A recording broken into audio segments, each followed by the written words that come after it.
Alright guys, so I wanted to show you my run, and why I'm saying showing you and not giving you a demo is because I recorded the demo and had my microphone on mute the entire time.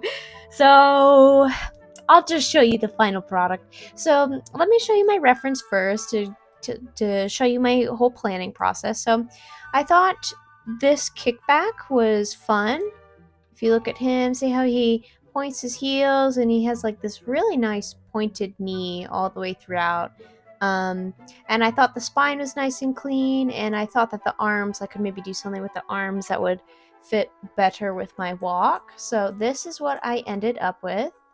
It's not quite as graceful as I'd like. There's something, and I can't quite figure it out. Obviously, I have a bunch of knee pops and stuff like that.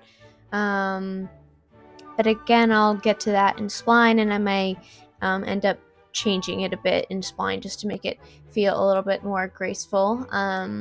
So how I created this was I did more of a layered method, which was I focused on the feet, which involved the foot roll and the foot and the body, and I did a pass just getting those to work. I ignored everything up.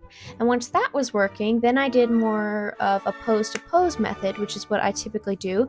So then I went to the first frame, crafted a pose with a nice silhouette, or at least I tried.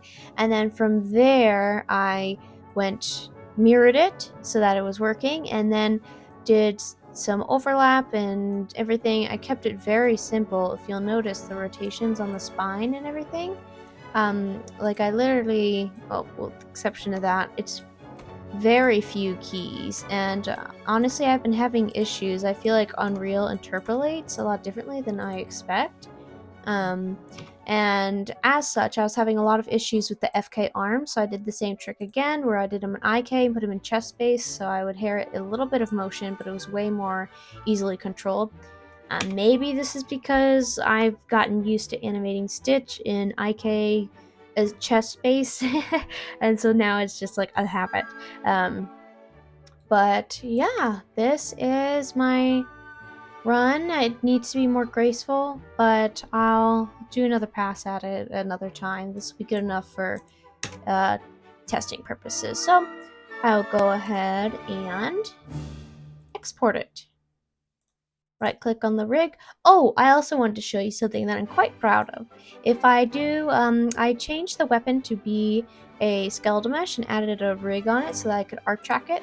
And if I show the trails, oh yeah, look at my weapon. What a nice clean arc. Look at that figure eight that it moves in. So clean, no weird hitches. So that's a win, even though visually it's not exactly what I had in mind, but that's okay. I'll take what I can. So